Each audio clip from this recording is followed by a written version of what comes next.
تی کار تمامه تو و بیشی فرق نکنه ریش داری یا بیریشی تی عمر پوچه کودی تیره وستی تی سم آغوز بو چرا تو ننستی تازه تی دست برار که تیره دشتی آخر کار اونم که هیچی نشتی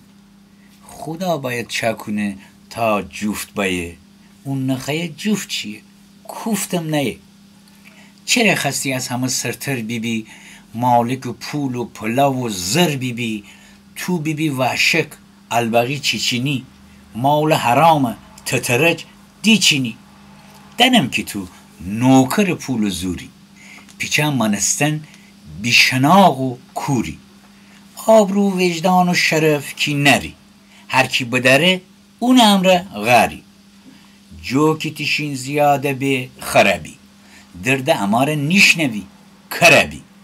گوشت بمانسته فدی مردومه بامبول کنی گیل دو کنی میچومه دستمال یزدی تره جانمازه دین تی دکانه ریش تره مغازه تو اولاغی وستی که شخ نداری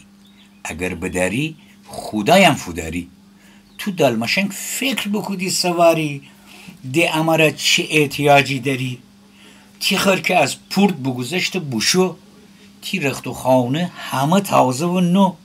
همه تا همسایه مرا ترسیدی میبینیشت جای هیچ که فن دیدی نه تره ترسم نه تی مارو پیره اول بگفتم تره شر و خیره خدای ترسم می نفس یا علی باقی رایان همه اما ولی خب تره نغلگی تره نقش کشی کره وترکی از ذوق و دلخوشی گاوگو ولی تی نقشه واگوزه به گاوگو ولی تی نقشه واگوزه به چل شبم صبر بکنی روزه به فکولتی گردن یا تی سر امامه جان خاخور دوزدن کار تمامه دنم تو صاف بکودی الان پشیمانی دیرینورین خوب دنی چاکودن نانی